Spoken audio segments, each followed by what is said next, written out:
Hey, gang, this week's episode is brought to you by Royal Retros, the king of throwbacks. Hey, if you're looking for teams and leagues that don't exist anymore, but you'd like to remember them in high-quality jersey or uniform format, hey, some of those teams were legendary. Some of them were disasters, but they all live at Royal Retros. Check them out.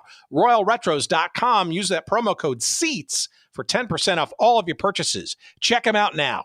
And now, check out this episode. Tonight, there's a new life for an effort to get a new NHL hockey team right here in Metro Atlanta, but we're going to be facing some big competition. Voters in Tempe, Arizona rejected taxpayer funding for a new arena for the NHL Coyotes.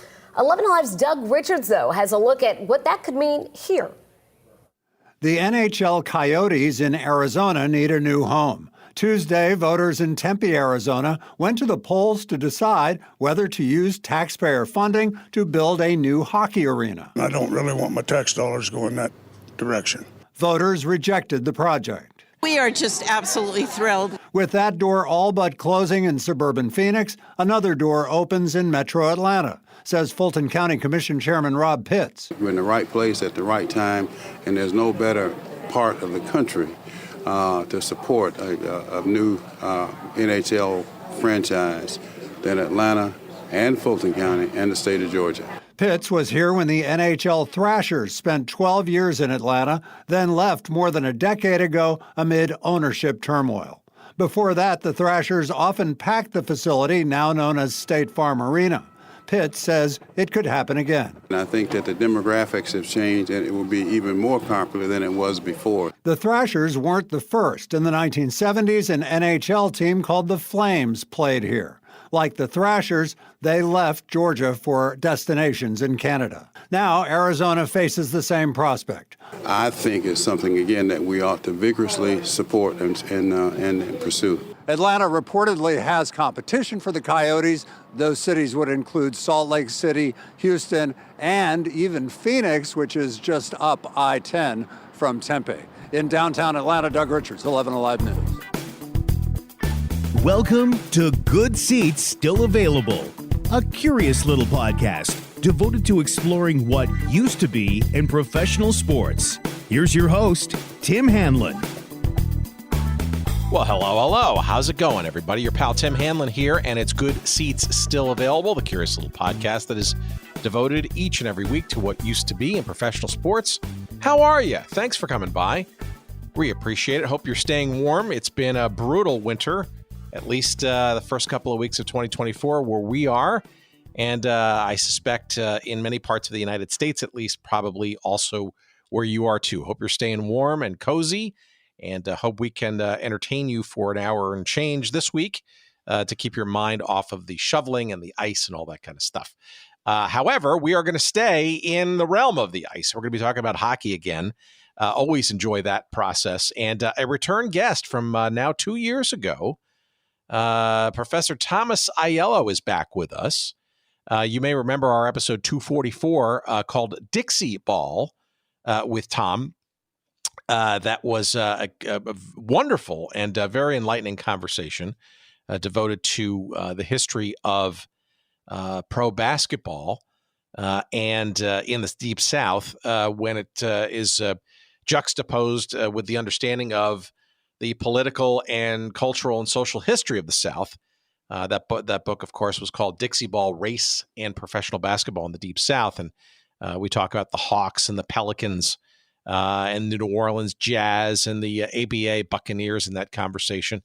But this week, we're going to kind of focus on hockey and more specifically on Atlanta and hockey. And Lord knows we've had some interesting dalliances with that topic with a number of different guests. And of course, as our astute listeners will remember, the Flames were the first NHL hockey team to take a chance in 1971-ish in Atlanta. And of course, that didn't last very long. And who came back later on, but a second attempt, the Atlanta Thrashers, which we've talked about on a previous episode or two. Lord knows if a third version will ever come to Atlanta. But as we talk with our guest this week, Tom Aiello, in his new book, White Ice, Race and the Making of Atlanta Hockey, we certainly delve into the possibility that third time might be a charm for the NHL coming back to Atlanta. But before we kind of entertain that possibility, we get into very similar themes like we talked about with hoops in Atlanta in our previous conversation a couple years back. We kind of delve into the same issues as it relates to the evolution and the concept, frankly, even of pro hockey in Atlanta, a deep South city that only in the mid to late 1960s really came into its own when it came to professional sports. You have to remember that prior to the mid 1960s, Atlanta had nothing really going on in terms of pro sports. But then along came the Braves and Atlanta Fulton County Stadium and the Falcons. The St. Louis Hawks had arrived and become the Atlanta Hawks. Pro hockey, the NHL in particular, was not part of that landscape. Yes, minor league was certainly part of the dynamic, but it wasn't until 1971 when the NHL decided to bring its expansion freight train. And again, remember that the late 60s to early 1970s was finally when the NHL realized that they needed more than 6 teams to compete. And the WHA had recognized that, but seemingly the NHL Board of Governors had come very late to that recognition. However, the transplanting, I guess, of the very white, shall we say, historic background of professional hockey transplanted into the Deep South, the furthest Deep South until that point. It was very, very intriguing. And you know, Birmingham had its taste of WHA hockey. There was the rumor or the planned Screaming Eagles down in South Florida with the WHA, and clearly some other markets that the World Hockey Association had thought for sure would be virgin territory. But none really stuck there, and this is around the time when the NHL, in its expansion wisdom, thought that perhaps that they needed to keep the WHA in check by putting a franchise in the Deep South, and in particular Atlanta, to maintain ownership, if you will, of any success that pro hockey might have. Well, there you go.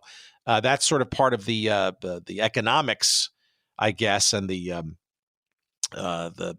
sanctity, I guess, of the professional version of the sport, but many, many other issues sort of underneath the surface there about race and culture and, frankly, people's taking to the sport of hockey, which was essentially foreign by all accounts when you sort of juxtapose it with the dynamics of what was going on at the time in Atlanta and maybe arguably since.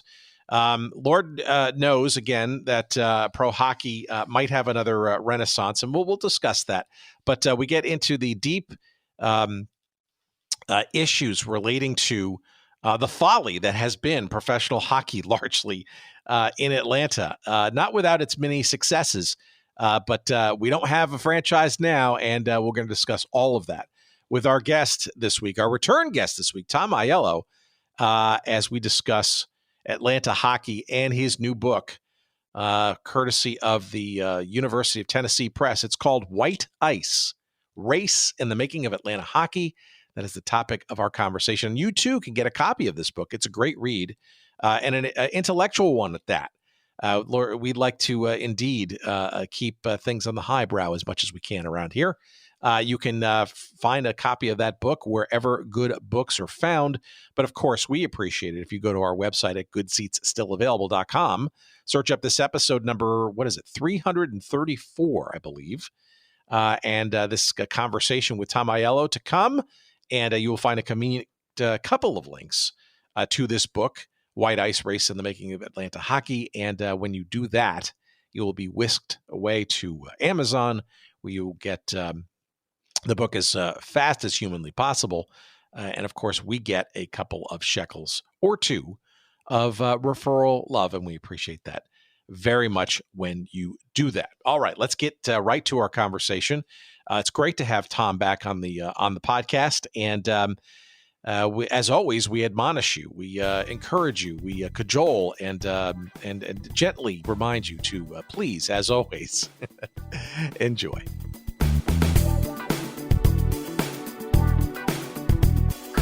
why don't you remind our audience, as we welcome you back to our microphones, what your background is, what your area of study is, and where, and maybe a little reminder about Dixieball, which is our episode number 244, what that topic was, because I found that intriguing for sure. Absolutely. Well, I am a professor of history and Africana studies at Valdosta State University in Valdosta, Georgia, which is far south Georgia, right by the Florida line. My area of expertise is Black history, Southern history, and unrelated to this, animal studies and animal history. And I have written about Atlanta sports before, in particular the Hawks, in a book called Dixieball. I've kind of considered this kind of a sequel to that in my head, another Atlanta sports book from around the same period. Atlanta ended up looking for legitimacy in the Sun Belt after the end of segregation and tried to use professional sports to get it. One of those efforts was to ultimately bring the Hawks, the NBA's Hawks, from St. Louis to Atlanta. And in the process of doing that, though, they were dealing with a league that was predominantly Black and a team that was predominantly Black, even though it was incredibly successful.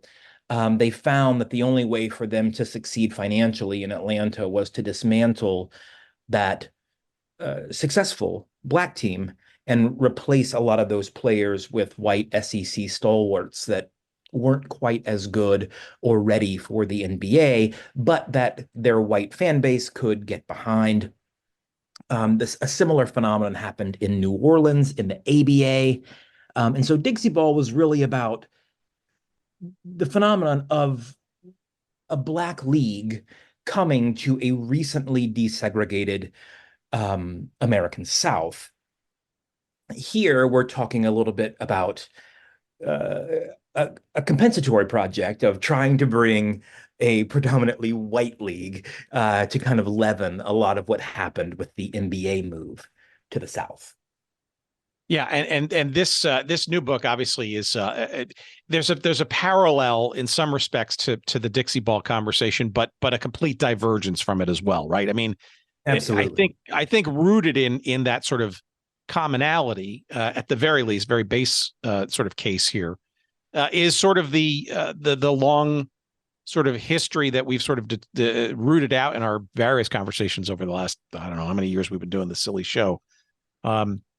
Around this belief, this myth, this certainty, depending on who you're asking, that a city on the come that's growing, perhaps regionally, attracting new populations and culture and whatnot, sees value and almost coronation, if you will, of major league status, literally and figuratively, by bringing in and hosting and housing professional sports teams, right? It's almost the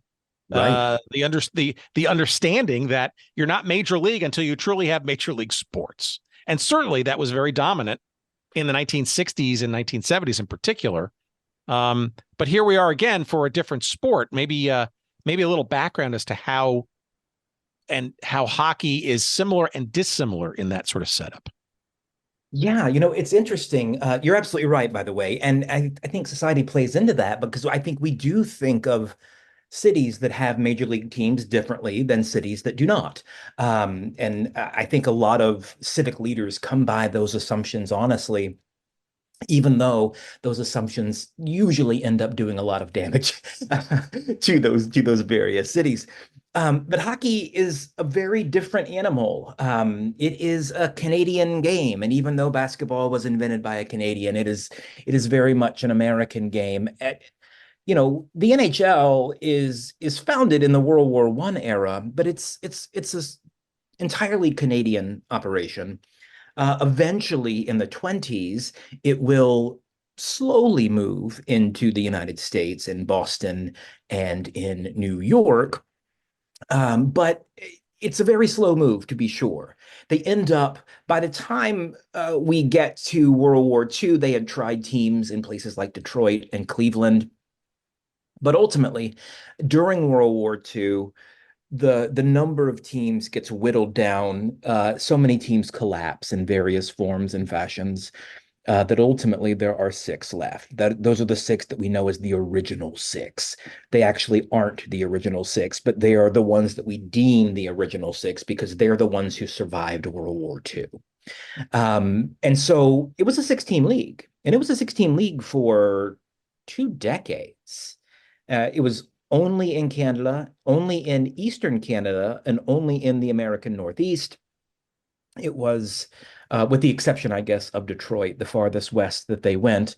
The Red Wings were there, but it was a very regional game, and one that was decidedly Canadian. It had little to nothing to do with anyone in the South. As a matter of fact, the first time that Atlanta sees hockey, they actually see a roller skating version of it in the 1930s that comes down on a traveling thing, and they do roller skating hockey, and people are very interested in that. And then in the 1940s, an ice show comes, and they have chimpanzees playing hockey as part of their thing. So the first actual paid hockey that was ever played, ice hockey that was ever played in the Deep South, was actually played by monkeys. And it was always something that was seen as decidedly foreign in a society that always saw itself as a closed society and always felt threats from outside. Hockey was one of those threats. I mean, it was something that was foreign to them and not really there. Ultimately, though, you're right, with the expansion of teams that really starts with baseball in the 50s, in the post-war period, when they move out west to California, expansion starts to become the norm. The NFL, by this point, gains at least a little bit of momentum and starts to add teams. They actually start that in the 40s. And then, of course, the NBA is growing too. It's very difficult for a professional league to consider itself one of the big leagues if there are literally only 6 teams and they only play in this relatively small window of space in North America.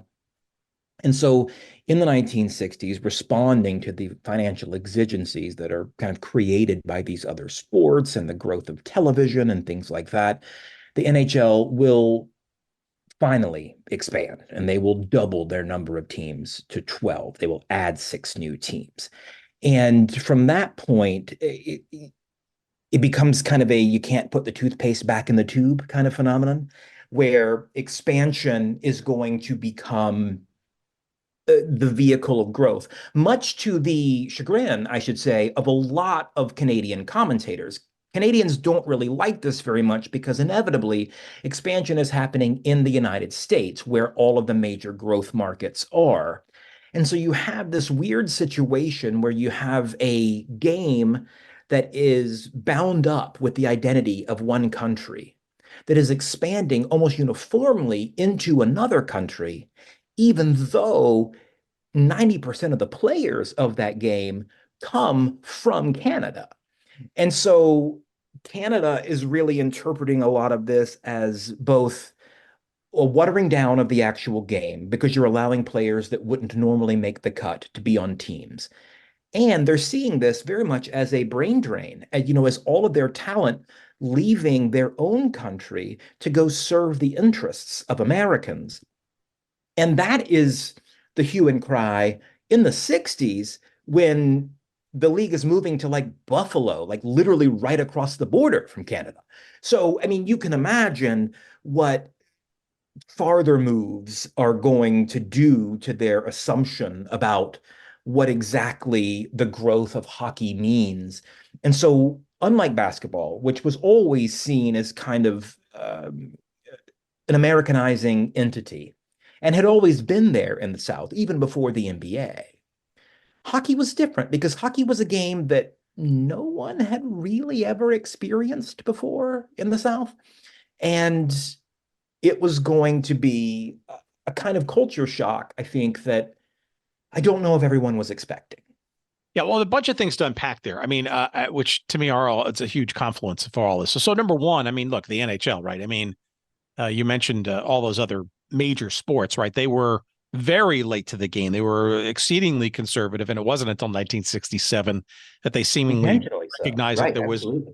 topography, but west of Chicago and south of, I don't know, Pittsburgh, perhaps, right? So, Right. um, there is sort of a pent up, I guess, um, growth opportunity there, and that was all hastened too a couple of years later by the arrival of the World Hockey Association. So just sticking specifically with pro hockey's relative inability or slowness to kind of to grow into to find other pastures. The WHA is also interesting, and I think you nibble at this a little bit.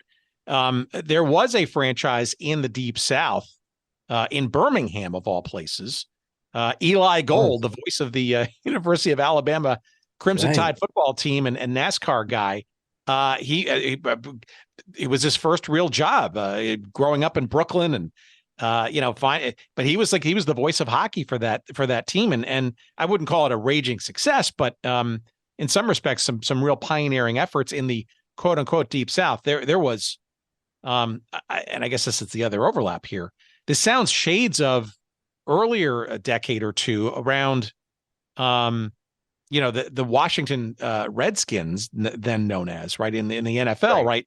There was a whole sort of either disbelief that the South could be a market, or in that case, the let's call him racist owner who wanted the entire South as his quote unquote market. So a lot of sort of artificial restraints there.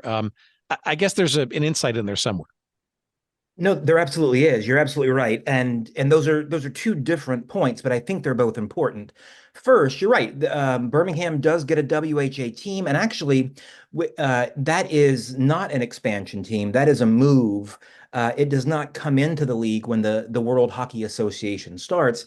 It is an Ottawa team that ends up moving down there to try to take advantage of that market after the WHA had been around for a while. But you're absolutely right. And when they get down there, nobody cares about the game. They just want to see fights. And so the Birmingham Bulls become this notorious kind of gangster team that just beats hell out of everybody. Kind of like the Flyers at the time, but a lesser version, shall we say. Right, exactly. Like the Flyers, except there's a lot of Confederate flags and Dixie being sung at every fight.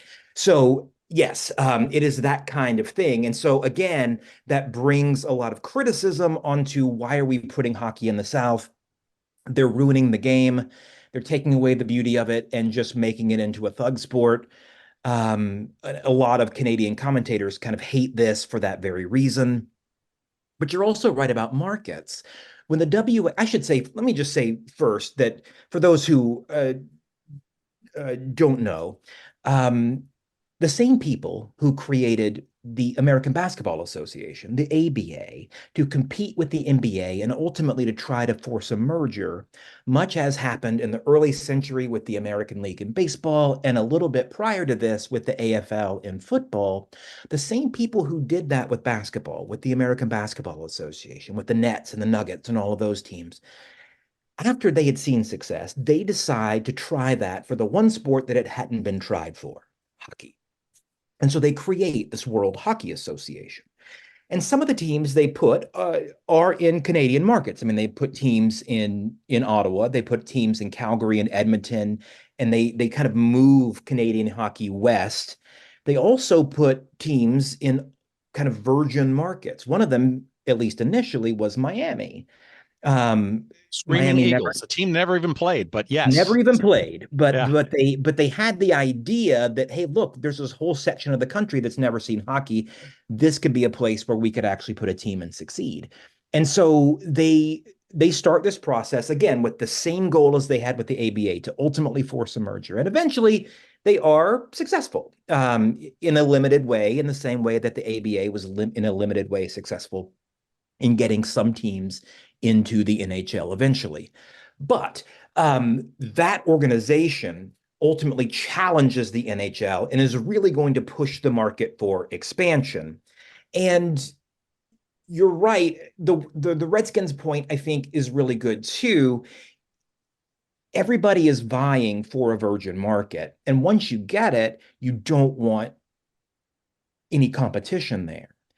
We really see this at the same time that Atlanta's getting hockey as we see this in New York. Because when Atlanta ultimately does get an NHL team, the other place to get one is going to be Long Island. I mean, it's going to be the creation of the Islanders at the same time. And the reason they do that, even though they have the Rangers, is specifically because the WHA puts a team in New York. And so the NHL is directly trying to compete with this market. And that actually goes to federal court in a massive antitrust lawsuit that costs both sides millions of dollars in early 1970s money to try to decide whether or not turf actually matters in these kinds of things. And so when people looked to the South, they saw, well, they saw race, and certainly that's a part of this story to be sure. But they knew that unlike basketball and unlike the Braves and unlike the Falcons, that they had a team that could come down there that was going to be entirely white, that was not going to step on any racial toes, that white people would accept, and it was a virgin market. And if they could kind of plant their flag there, that would be a really big deal. The Birmingham Bulls were significant, but by the time that they got there, the South had minor league hockey.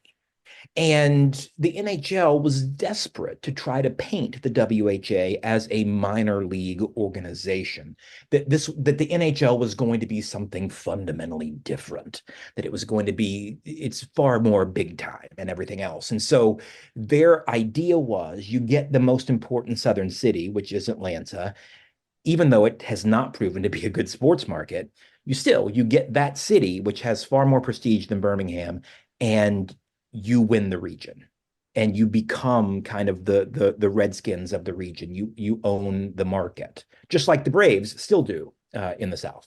Yeah, look, I was also kind of circling around this. I think it's important to remember too that in the late '60s, right, is when Atlanta really kind of shed its sort of regional skin, shall we say, at least on the pro sports landscape, because they went from like 0 to 100 in a very short period of time, with the arrival of the relocated Braves, the standing up of an expansion franchise in the Falcons and the NFL.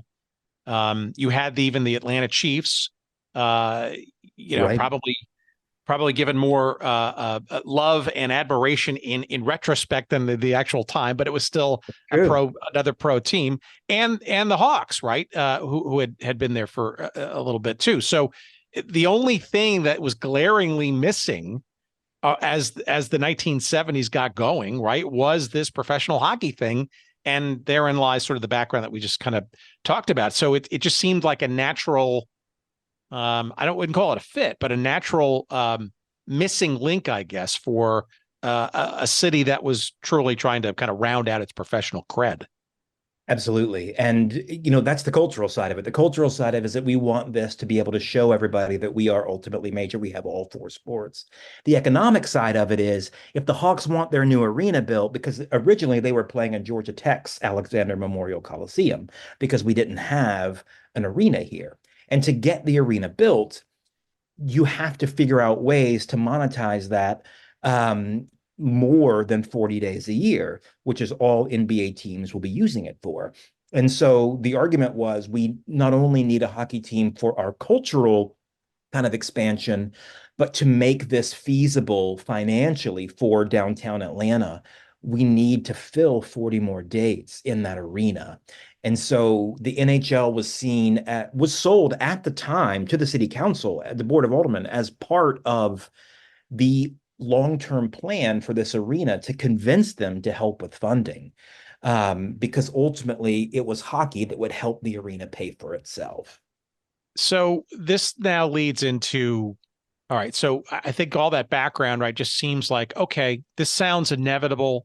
This sounds like it's, like you said, virgin territory. There are many confluent reasons why this makes a lot of sense, at least on paper. The Flames arrival in, what was it, 1974? Mhm. But how, why, and why 6 years? It only took 6 years for them to get out of town, or so. And Maybe a I little might be bit of, putting the cart before the horse here, but let me just go ahead. say at the end of this, I just want to make sure everybody knows that the Atlanta Flames actually did very well in Atlanta. Yeah, they even made the Historically, playoffs a couple times. Sure, for sure. they had two losing seasons, their first two seasons, and they never had a losing season again. They outsold many other NHL teams throughout that entire run. The Flames were kind of parodied after the fact as being a complete flop in Atlanta. It turns out they were not a complete flop. They didn't do as well as maybe they should have financially, and they made a lot of mistakes along the way. But they weren't the failure that we think of them as now. But getting them to Atlanta is an interesting story, and the most important player in that story is actually the Penguins. The Penguins have long been, and I think all hockey fans listening will know, have long been just a financial failure all the way across the board. They have been run by a variety of people who have never really known what they're doing. Even when the Penguins have been great, historically speaking, until Lemieux came in and really helped solidify ownership, post-playing Lemieux came in and helped solidify ownership, the Penguins were always in dire straits. And in the early 1970s, they were declaring bankruptcy for the second of what would become three times. And they were thinking about moving, and Clarence Campbell, the commissioner of the NHL, wouldn't let them. He said, and this is going to sound ironic for a league that has so many teams that have moved in our lifetimes. He said, we are not a league that moves teams. Those other leagues move teams. We have never done it, and we never will. You're not allowed to move. I wish I had a recording of that, right? I know, it's crazy. I mean, this was their stand for so long, and now they are known more for moving than any other. But so he says you can't move. And ultimately, they start looking for new people to buy the team. Nobody can afford it. And so, okay, so that's what's going on in Pittsburgh. Meanwhile, in Atlanta, they are being courted first by the WHA, who wants to put a franchise there. And they're thinking about it. Because even though they want the NHL, the benefit of going to the WHA would have been that all of the teams would have been new, which gives you a better chance to win. And they assumed that winning was going to help them draw. And so if you go to the WHA, it might not have the status of the NHL, but you are more likely to succeed on the ice than you would be if you were an expansion franchise in a league that's been around since the 19-teens. But they really wanted the NHL. And so Tom Cousins, the guy who was financing the building of what would become the Omni in Atlanta, the stadium, and who was the technical owner of the Hawks, works out a deal with the NHL. He floats a $500,000 loan to a group, an investment group, who will end up buying the Penguins, saving them from bankruptcy. He won't have any part in the Penguins, but he will end up funding the survival of the Penguins. And in return, to help the NHL save face by floating them this loan, not only will he make money off the interest from the loan, but the NHL will bump Atlanta up above all the other cities applying for potential expansion, and will put them first in line. That becomes the big sell. And so ultimately in 1972, the league decides to expand, again, directly in response to WHA expansion and the threat that they experience from that. And they decide to add two new teams. They had one in Long Island, the Islanders, to compete with the WHA. And then they give one to Atlanta, largely as a thank you for saving the Pittsburgh franchise.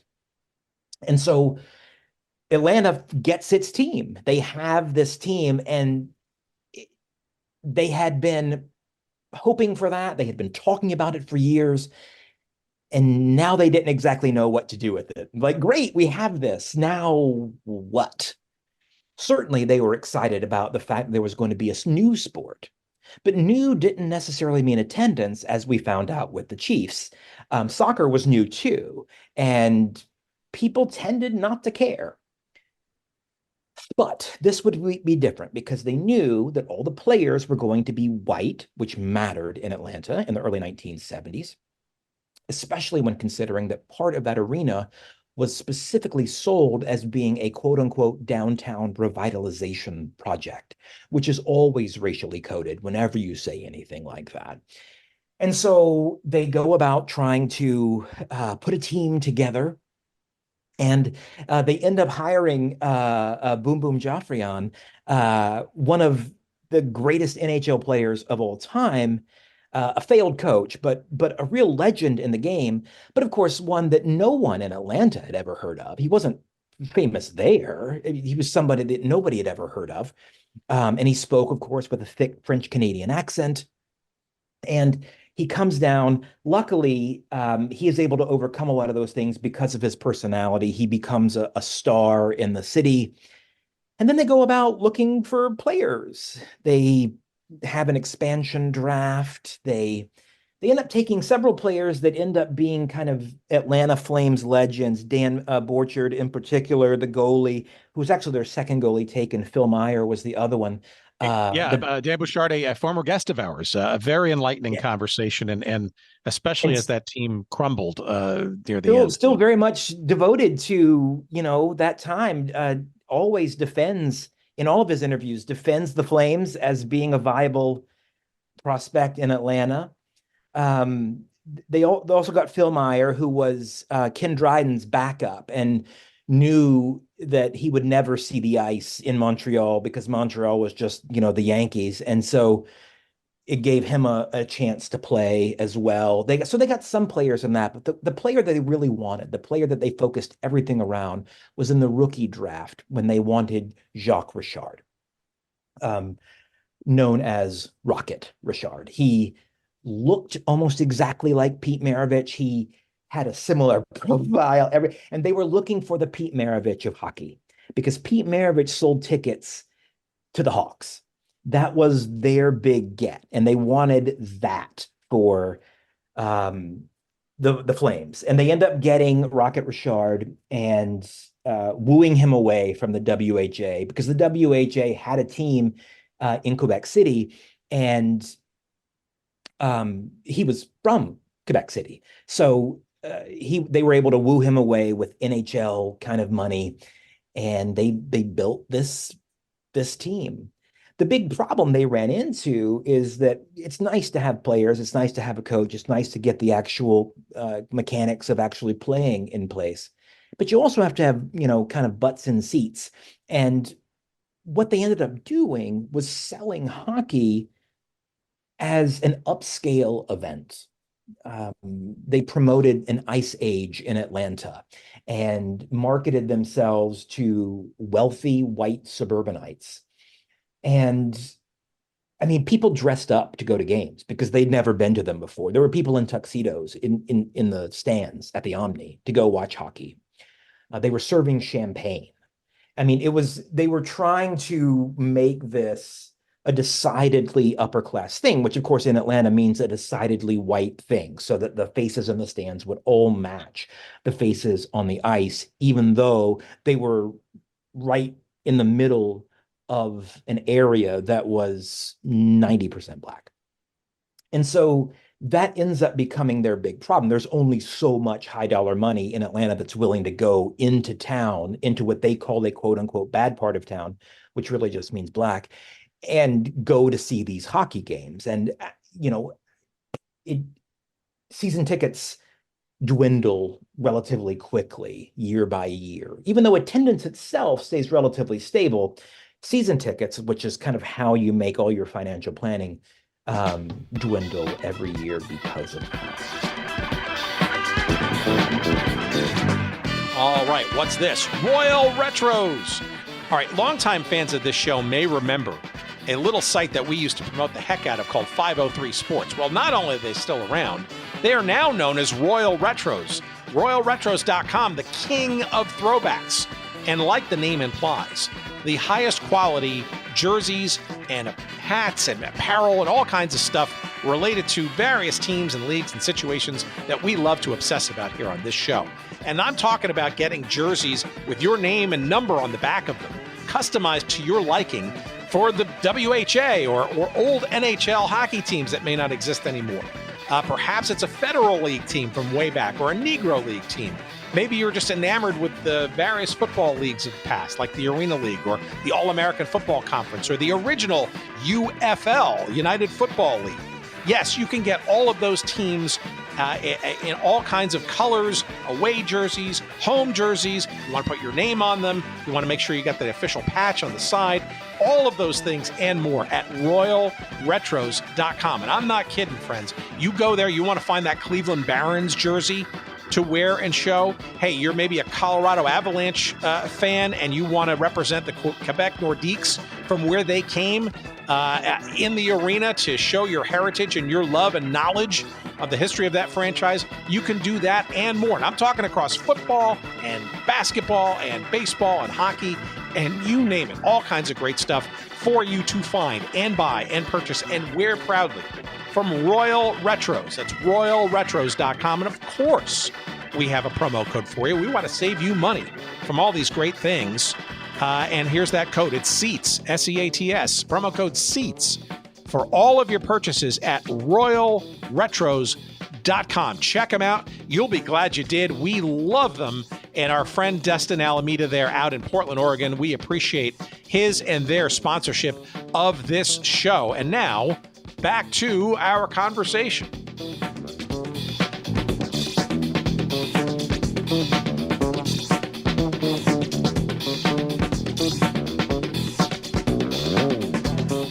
But can you also talk about the Omni, though? Because that's also important to the conversation, because it was I think both before and after the Turner organization kind of became the joint owner, it was almost a symbiotic and or I guess maybe forced parallel sales proposition between these two teams at least.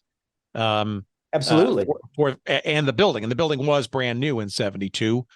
Conveniently when the Hawks and the Flames were kind of getting their sea legs. It was. And it was a project specifically of Tom Cousins, who owned the Hawks, who made all of his money in construction, who really wooed the Hawks there, partially out of some kind of civic pride, but mostly because he wanted the contract to build an arena. And so the Flames were another part of that. And so he really saw all of this through the lens of how I can build downtown and make money off of that property. And they built a hotel right next to it. And ultimately, when he falls out, Ted Turner will come in and do the exact same thing, buying the hotel, creating CNN Center and all of that stuff downtown. So yes, the Omni is very much a part of that. And there was a synergy in ownership. Ownership between the Hawks and the Flames was different, but it had several of the same people on each board, and all of those people were on the board of the Omni. So three separate groups, but all of them were incestuous in a very real way, and all of them saw the success of the other as very much pertaining to their own. The one interesting thing about that ownership group, of course, is that the Flames ownership included among other people was a guy named Herman Russell. Herman Russell was another construction guy, very wealthy Atlanta businessman who was in construction and who Tom Cousins recruited to be part of the Flames ownership group. And that is unique because Herman Russell was Black. And so he becomes one of the first Black professional sports owners in a sport that is almost entirely white, in a city that is majority Black, and which Black fans are not attending. They actually have Black ownership. He was not on the board of the Hawks, but he was on the board of the Flames and the Omni, because he was part of the construction people who ended up building that building. And that building becomes significant in Atlanta. I mean, the goal was to make the Omni the Madison Square Garden of the South, not only with the Hawks and Flames, but also to host boxing, professional wrestling, a lot of things like that. It was designed to be kind of a destination venue for so many. And of course, again, like we see in so many other cities, the watchword was always, this will revitalize downtown, quote unquote, which means this will hopefully bring white residents back into the city. And of course, it doesn't. It just brings them in, for a few hours at night, and then they leave again, not spending any money in the downtown businesses that are there. But that is the plan. And the Omni is seen as the center of all of that. You can't get the Omni without the Flames, and you can't sustain any of that without playing to that white suburban audience that you're trying to convince to come in. And I aired earlier by saying the 74. It was 72 when the Flames started. They lasted 8 seasons, not 6. But I'm just curious about that synergy, but in both sets of ownerships. How can I best describe it? A divergence, perhaps, between the Hawks' quote unquote success and that of the Flames. I mean, they might have been quote unquote successful for different reasons. Right. But it's pretty clear by the end of the decade, they were the Flames literally were leaving town. The Hawks obviously still remain to this day. So the Hawks still remain. Yeah. Hockey versus basketball, I guess, is the question sort of embedded in there in right. relation to Atlanta. Right. And so there are a couple of answers to that. First, the Hawks could fit more people in for configuration for basketball. But more than that, more people were familiar with basketball. They didn't have to convince anybody of that. And so their attendance was always relatively small, but it was consistent. Whereas the Flames could have sold out buildings one night and then a few thousand the next. The real reason that the Flames end up leaving and the Hawks end up staying is because Cousins was looking to having some financial problems in the late 1970s and was looking to offload one of those teams as a way to recoup some bad investments.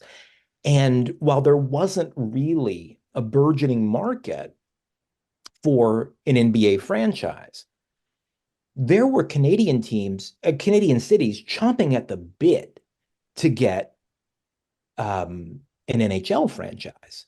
And it was just easier for him to offload the Flames than it was the Hawks. And because everyone in Atlanta knew basketball, because Georgia Tech and UGA played basketball, because basketball was just part of kind of the American cultural consciousness or the Southern cultural consciousness in a way that hockey wasn't. And because hockey had available markets where people were willing to overpay for a relatively moribund franchise, the Flames were the ones that ultimately left. And of course, they went to Calgary, which openly embraced them. Calgary, who had been very much a part of the WHA, had 2 separate teams in the WHA, and ultimately were desperate to have the Flames get there. And of course, the Flames, they leave in 80 and they never have to play to 5,000 fans again, because Calgary embraces them in a way that Atlanta never actually could. So in your framing, what was the what was the post-mortem on the Flames after 1980? I mean, was it financial? Was it the sport just didn't click? Were there other factors in the process that you're hinting at, the downtown nature, the right. revitalization, if you will, of downtown and all those sort of undercurrents and socially, maybe demographically too, sports in general, economy, and all that kind of stuff? Yeah, I think that's true. The Flames advertised to the wrong market. First of all, they tried to make this an upper class sport in a region, in an area of town where no upper class people lived. um, for all the kind of moderate success, I guess I'll say, that they had on the ice and at the box office, they did nothing to revitalize downtown or to make it more of a destination for people. We did not see a reverse influx of white flight back into the city. None of that happened. And so on those counts, I'd say they were a failure. But for those who supported them, I mean, there was a real hue and cry when they left. I mean, Atlanta gets a minor league team very quickly after that because of kind of the anger that comes out after the Flames leave. I think a lot of the assumption was, well, I'm not going to go, but they're still my team. And when they leave, then you start getting mad. And that certainly happens. And so what we end up seeing is an ownership group that sees an opportunity to bring an all-white team to the Deep South, assuming that race would end up making up for foreignness, when in reality, the foreignness of the game, not necessarily the players, but of the game, is going to end up leaving a lot of people relatively apathetic. Remember, this is the same market that is relatively apathetic about the Hawks, about the Braves, about the Falcons. Atlanta has always been a horrible sports city. Even though my teams are there, I am perfectly willing to admit it's always been a horrible sports city. The Flames were a victim of that, but the Braves don't leave. The Hawks don't leave. And so what we end up seeing is after the move happens, popular response is perfidy on the parts of the owners. The NHL screwed us over. This is all terrible. When in reality, the relatively lackluster support for the team and the financial problems faced by Tom Cousins ended up forcing a move. Could the Flames have survived in Atlanta? Absolutely, they could have, in the same way that the Hawks have survived in Atlanta. But would the Flames have won the Stanley Cup in the 90s like they did in Calgary? Probably not. Would they have gone to the Stanley Cup final 3 times? Probably not. They didn't have that kind of money and that kind of support thrown into them. And so they would have looked like a lot of Atlanta teams, kind of treading water and kind of being middle of the pack, kind of also rans. But yeah, I think they very much could have stayed and succeeded. But when you combine kind of those kind of demographic failures with financial trouble of ownership and the need to recoup lost investment, it almost becomes a fait accompli. So why again then does the NHL entertain, right? Now I think I know a little bit about some of this, right? Some of it's from the framing of your narrative, but also look at 1999 when the Thrashers make their debut in the NHL. There's a new arena, and I think the Hawks obviously moved there too. I think we nibble around this, right? Arena and real estate, right, is actually a growing part, and certainly is a very viable or gigantic part today of economics, right? It's almost like the building first, and then let's try to figure out or if you're a team in a market, why share it with another when you can own all the revenue streams of such? Right now, this is a little earlier, this 1999 part of the conversation, but I'm guessing, and my belief is that the now Phillips Arena was or State Farm Arena now was actually very much part of one of the major reasons for the Thrashers showing up. Oh, of course. Just like the Omni. I mean, all professional sports since the 1950s, professional sports is just a real estate market. And that is certainly the way this goes here. Tom Cousins is alive, but he is no longer part of this. Now it all becomes Ted Turner. And Ted Turner, who now owns the Hawks and wants to build this new arena. This story gets complicated less by race and more by competition. The Atlanta had a minor league team, the Atlanta Knights, that ended up leaving and going to, of all places, Quebec City. And the ownership that sent them away still liked Atlanta. They just got a better offer and decided to go. And they promised that they were going to leave, but that they were going to try to use their influence to get Atlanta another NHL team because they saw Atlanta as a viable NHL market. And so they end up negotiating with Cobb County, which is outside of Atlanta proper, which is where, for our modern listeners, where the Braves play now, a wealthy white suburban county just north of Atlanta. And Cobb County was going to build a hockey arena for an NHL team that would be partially owned by the former Atlanta Knights ownership group, which was now in Quebec City. Ted Turner did not like this plan at all. And Ted Turner, in the 1990s, ran Atlanta, especially Atlanta sports.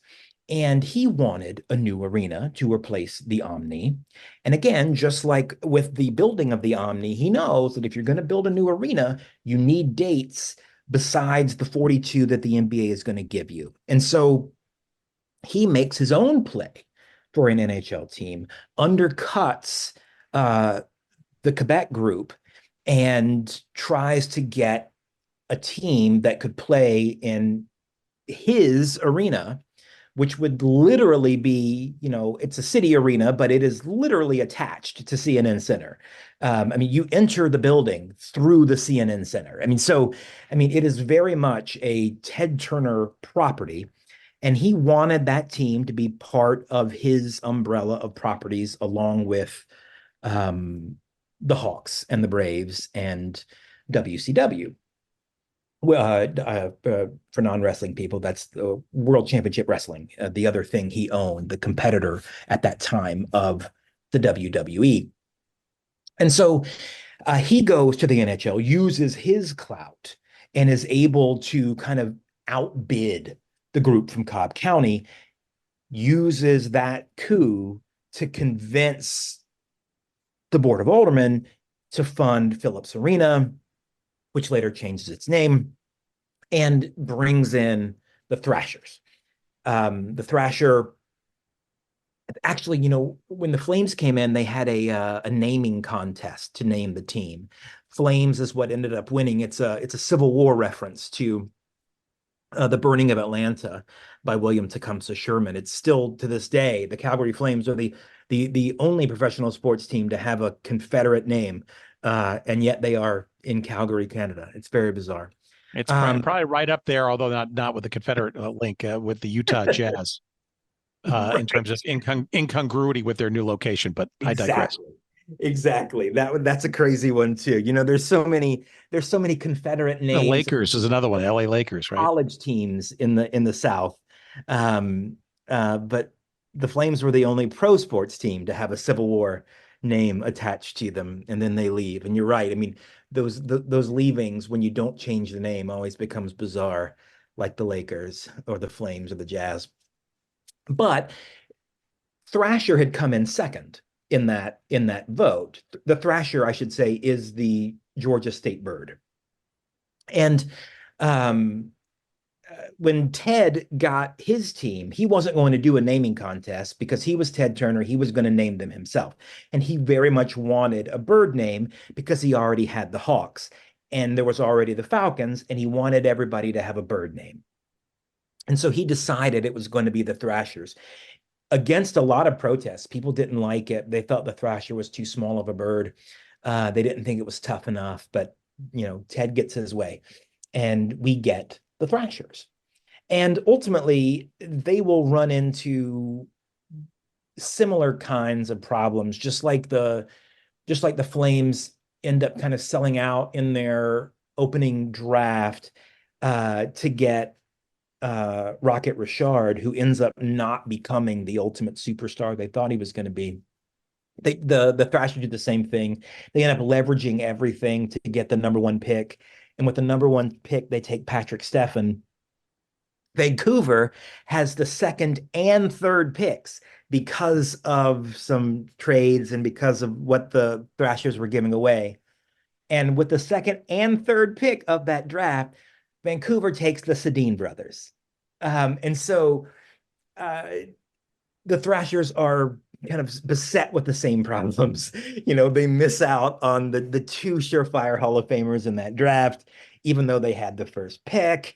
And unlike the Flames, they don't win. They don't have that excuse. I mean, the Thrashers were kind of perennially bad, and their struggles had less to do with race and marketing and more with failure. What's interesting is that by the time the Thrashers come around, Hartford had left and gone to North Carolina. Tampa had gotten its franchise with the Lightning. Nashville had gotten the Predators. And those franchises have done very well. They have succeeded. Fans attend those games. Those games tend to be, if not sellouts, relatively high on the list of average fan attendance in the NHL every single season. The one exception of that would be the Panthers in Miami, who have very poor attendance. But those other three kind of core Southern hockey franchises now do incredibly well. But they do well largely because they have been good. And fans have seen success. They don't see that in Atlanta.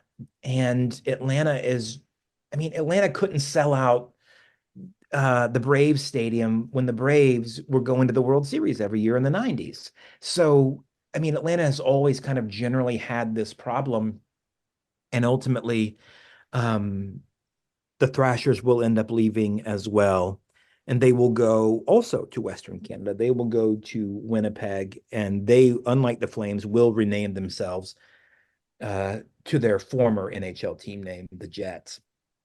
And so both too the bad. Flames, The Winnipeg Thrashers kind of has a ring to it. the Winnipeg Thrashers would not have been so Calgary had the Broncos, and they had another hockey team in the WHA, but they didn't really have kind of the legacy of Major League Hockey that Winnipeg did before the Jets absconded from them. So they felt like they really couldn't change the name. Winnipeg really just wanted the Jets back. And so now the Flames and the Jets, both of Atlanta's teams, are doing, not counting this year, which is not going so great for the Flames, are doing relatively well. And succeeding far outside of the Atlanta market.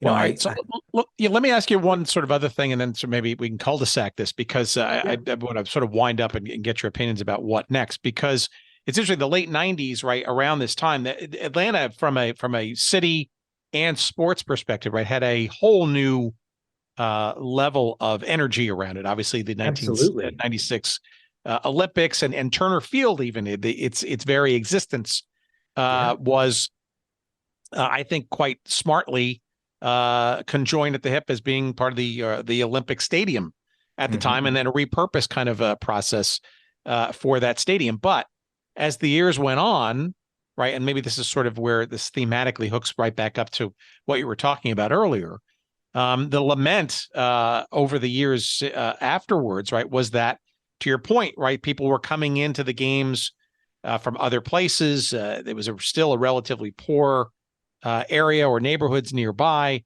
There wasn't a lot of stickiness, if you will, to those crowds that were coming. And frankly, the traffic was getting worse in that people were just not willing to make and sacrifice all that time to go down into downtown to go watch a game. So it's interesting right now, the Truist Park thing, right? Literally domiciling in the suburbs, building the Battery and its own, if you will, a business-like amusement park nearby or around it. It's so I guess the question in there is, number one, is that sort of the future for Atlanta sports? Is the downtown becoming less attractive because of the dynamics? And second, it is hard to avoid the example that has been set by the Braves with their real estate play, because literally you see this every week when a new stadium is either floated or proposed or put in front of voters now, that it has to be all about not only the stadium, but the revenue opportunities of the real estate in and around the immediate vicinity, like the Atlanta project, right?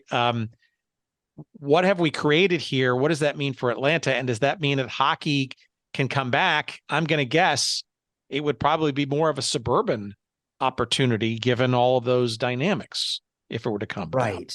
Yeah. I mean, listen, if Chicago doesn't think Soldier Field is sanctified enough to keep, then Atlanta is doomed. I mean, because if that doesn't work, nothing will.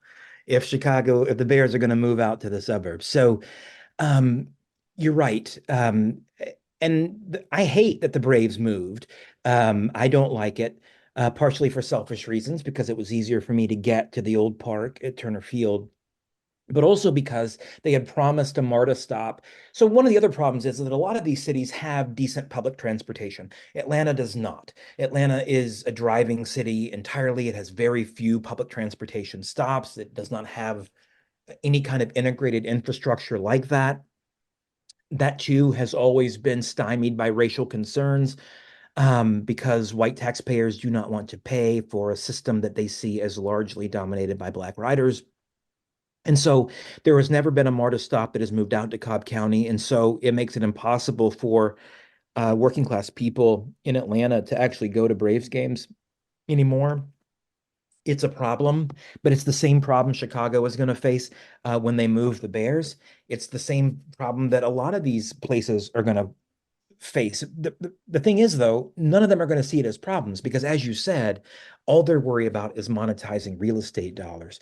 And that is what sports has become. It has become less a function of local loyalty and more a TV show. And so as long as you can solidify your local market by making revenue streams off of real estate, the rest of your money is all going to come from TV, and you don't really need to worry specifically about anything else. There has been, over the last 2 years, ever since the pandemic, really, there has been talk both in Atlanta and in broader kind of hockey circles about the possibility of the NHL expanding again. And that if they did, Atlanta would be on the list. I don't know if that is ever going to happen. I feel like if you've been burned twice, it seems crazy to me that the NHL would want to try that again. But to be fair, I am somebody who thought that hockey would never work in Phoenix, and so well, careful. I wouldn't use that as your example, because I'm not so sure it's going to finally ultimately still succeed there. That might be about that. They've lasted longer than any of Atlanta's teams, but you're right. That might not be a good example. So I don't. But I mean, to your point, maybe. I mean, Atlanta though is still probably the biggest market that the NHL really hasn't been able to fully colonize. I mean, there clearly some other markets. I mean, the Charlottes of the world, et cetera. But as far as major, I don't know, it seems obvious from a business perspective, right? Maybe not taking into account most of what we've talked about for the last 50 minutes. When the Thrashers came around too, we were in a burgeoning period of cable sports television wherein the Fox regional networks were competing with Turner regional networks to try to get coverage of local sports. The NHL had a contract with the Fox regional networks to show all the games, whereas if Turner was creating his team, he wasn't going to use Fox because he was going to use Turner South or Turner Sports or one of his many kind of sports networks that eventually all get folded into TBS and TNT, which now have tons of sports. That isn't a problem anymore. Now Turner has ceded a lot of that ground. He doesn't do regional, the company, I should say, doesn't do regional markets anymore. They funnel all of their sports through their two major networks. And so that wouldn't be a problem anymore. I think there is kind of a way clearing for revenue streams that weren't there previously. I hesitate to think that they might move to somewhere like Cobb County, because normally where we see that suburban development is in the outdoor sports, is in football and baseball. The one kind of real exception that has been pseudo successful, I think, has been the Palace at Auburn Hills outside of Detroit. But even there, you have clamoring to bring the Pistons back into the city, and they have public transportation, whereas Atlanta does not. But you're right. I think the two arguments are going to be, A, now that State Farm has taken over from Phillips, now that we have an American company sponsoring the arena instead of a Dutch company, we need to fill more dates. We need to be more circumspect about how we monetize Phillips Arena. And B, white people are going to go to these games. White people who have money, they are in Cobb County. That is why the Braves left. We need to go build in Cobb County. And I don't know what's going to happen, but if that is the argument and that is the fight that's going to take place, then it appears that a third NHL attempt in Atlanta will, well, I don't know how it'll go, but it would end up starting behind the exact same 8 balls that the Flames and the Thrashers did. And that is not a recipe for success. Well, that's interesting. I mean, a lot of that it hangs on the sort of economic arguments, right? And I think not too dissimilar maybe to the ideation of the Thrashers, kind of the same, the idea of the NHL and expansion and relocation and that kind of stuff. And look, we have seen a huge inflation, literally and figuratively, in pro sports valuations and investment and private equity and all that kind of stuff. And I have just lamented for weeks and weeks and months now. We might be nearing peak sports. Macroeconomics notwithstanding, and hard to sort of predict, but we're 30 teams in Major League Soccer for Pete's sake. I mean, I don't know how much more, and given the tenuous nature of television and that revenue flow and stream, the inflation literally digging the middle class and then some, and making the average game very unaffordable or unattainable to the average fan without some kind of subsidy or corporate perk or something like that. I don't, I'm not so games sure. On streaming services where people have to pay to watch, essentially making them pay-per-views. Yeah, and those streaming services, by the way, are nowhere near the similar economics that regional sports networks and other forms of television have historically propped up. So I guess we could argue about the economic part. Let me ask you this though. Taking that aside and assuming that, do you think Atlanta culturally is ready to take another stab at hockey? Let's assume it's in this, if you will, white, suburban enclave that feels more economically compatible and all that kind of stuff. And I say that, as plainly as possible, right? But I guess what I'm trying to get at is even hockey a thing? I mean, you mentioned, Sunrise, Florida, where the Panthers play, which is in not even suburban Fort Lauderdale, not even close to Miami. We've seen what's going on in Phoenix, and it's not an easy graft into these warmer weather markets or non-native, shall we say. Do you think it's even a viable thing, or does it not matter? It's just big sports, and where there's money and opportunity and a vacuum, they should take it. We're just land to colonize, right? I think there are two possible answers to that question. The first is that the first answer, the argument for no, this will never work in Atlanta, is because history shows that it hasn't, but also because, I closed the book in 2019 where the NHL had their 5th Heritage Classic. And it was significant because it was the Flames versus the Jets. I mean, it was the two Atlanta teams playing in Regina, in Saskatchewan, about halfway between those two markets, 5 hours away from each, and a sold-out stadium, the two Atlanta teams playing each other in an outdoor stadium in front of more people that had ever seen them play. And it was Hockey Night in Canada. It was, on millions of homes all across the North. And nobody watched it in Atlanta. Atlanta was like I think like 60th or 70th market for that game. I mean, just nothing. Nobody cared. Nobody watched. It wasn't even reported on in the Constitution, the Atlanta newspaper. And so that makes me think that this really wouldn't work. I will say that Atlanta interest in hockey does go up when Carolina and Nashville are doing well. There is increased interest when Southern teams tend to do better, not counting Tampa, which is a little bit farther away. But Nashville and Raleigh, their success tends to make Atlanta's market go up a little bit on television. At the same time, though, television ratings don't equate to, putting an ass every 18 inches, which is what you have to do to keep that team, to keep it in the market. I really don't have a lot of hope for it, even though I'd love to have it here. I don't have a lot of hope for it.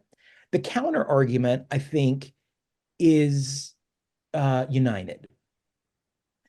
For all of the failure of Atlanta to get behind its sports teams and to even fill up the Braves stadium when the Braves are doing well and all of those kinds of things, the one game that Atlanta really has gotten behind and has led attendance in every year has been MLS.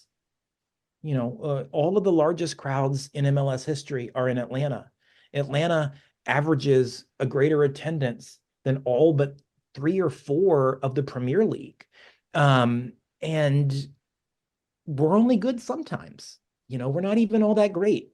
And so if people are willing to get behind United, it seems like, and I think that's where a lot of the hockey talk is coming from because of the surprise attendance success and the monetary success of United, which does not play in the suburbs, which plays downtown.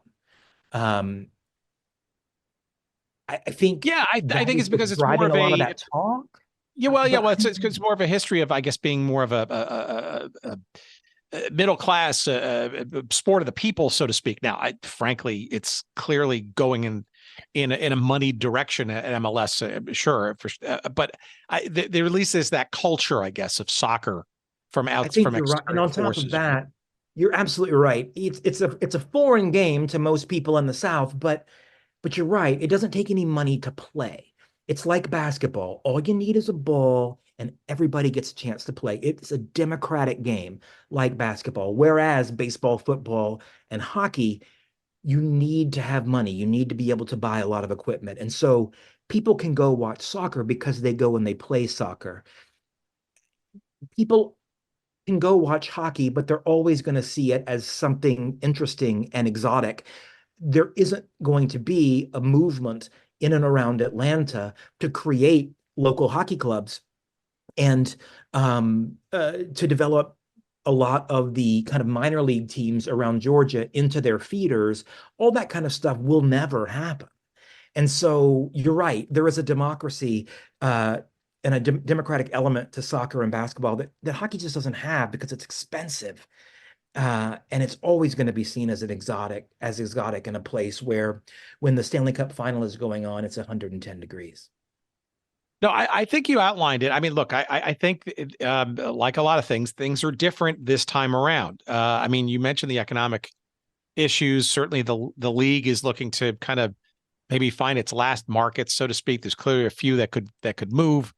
But I also think too, you mentioned the regionality of some of those teams that are relatively close to the Atlanta market. When they tend to be doing well, there tends to be a little bit more interest. And I think, frankly, I think it took everybody by surprise just how successful Atlanta United became so quickly. Right. That it's, from and frankly, just how the suburbs have been really good to the Braves, at least financially, and becoming the model for everybody else around the country to do the same thing. I don't know. That seems like a fairly lower risk economic proposition to give it the old, third try. All the other reasons that we just talked about over the last hour or so arguably are, should be in the room and be very seriously considered, because, it's not just money that makes this stuff work or not. And I think the one other difference is that if Atlanta were ever to be part of the NHL again, they would be the recipient of a franchise that moved from somewhere else. Whereas the last two times they tried it, they were going to be expansion teams and the league was kind of growing. I don't think the NHL thinks it needs more teams. I think it needs new markets. And so they wouldn't be playing from scratch the way they had been the last two times. And that too might augur well for some kind of at least initial interest or success. And the irony and the full circleness of that would be a great coda to the story, and maybe the deepening roots of how the sport could actually last longer and succeed there. Right. And wouldn't it be interesting if the team that came to Atlanta actually came from South Florida in the same way that South Florida had that WHA team that never actually got off the ground, the Eagles. And Atlanta ended up becoming the spot, and then Atlanta ends up taking their NHL team too.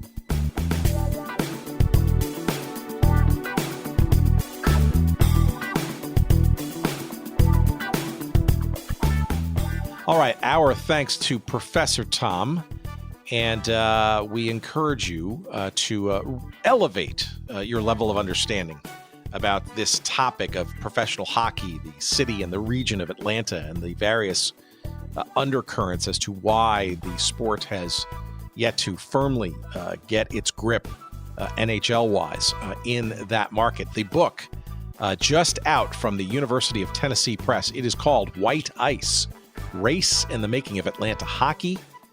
It is available wherever fine books are found. Purchase it wherever you can. Perhaps down the street to your local bookseller, independent he or she may be.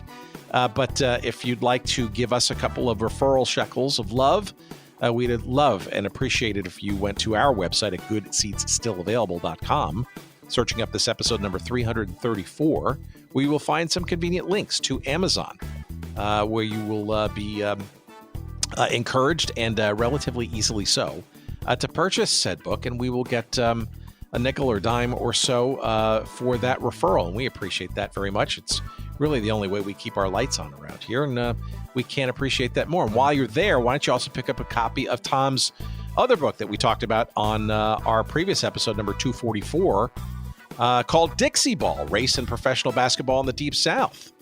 That too, also by the University of Tennessee Press. Make it a twosome, will you? Double up your pleasure and enlighten yourselves on both sports, courtesy of Dr. Aiello. And while you're on our website at goodseatsstillavailable.com, you will notice that we've got 333 other episodes that we put out there since 2017. You can kind of just graze around there, use the search box to find a topic or a particular team or person you might be interested in. And if we've had it there, you'll see it pop up for you there. And of course, you can find convenient links to all of our books and various media and stuff there too. And if you want to make sure that you don't miss a single stinking episode, well, make sure that you follow us or subscribe to us wherever you get podcasts. We are available literally wherever you get podcasts. If you're having trouble finding us in your favorite podcast app, please let us know, because it would be a surprise to us, but we'd certainly go out of our way to fix it. You can also get us on YouTube. We publish there too as well, simultaneously, and all of our episodes are floating around there too. Feel free to stream them at your leisure there. You can also find us on various forms of social media. You'll find us on X/Twitter at GoodSeatsStill. You'll find us on Instagram and Threads and Facebook at Good Seats Still Available. And you can send us email if you'd like. We're at hello@goodseatsstillavailable.com. What else? Jerry Payne. Hey, he's in the Atlanta area. Hopefully he learned a little something, if he didn't know already, about hockey this week in Atlanta. And maybe he's already sort of thinking about what the third incarnation of NHL hockey might look like and the name of a team that, if it ever domiciles again there, what that nickname would be. We welcome any of your suggestions as well. And we, of course, thank you to Jerry Payne Audio Excellence, for his editorial and production wizardry again this week, as always. Thank you, as always, for listening. Lots of fun stuff coming at you as the months roll on. Great guests, good books, and wonderful and intriguing topics, and a whole bunch of them new ones coming your way. Just stay tuned to your feed, and thank you, as always, again for listening. We'll see you next week. Bye.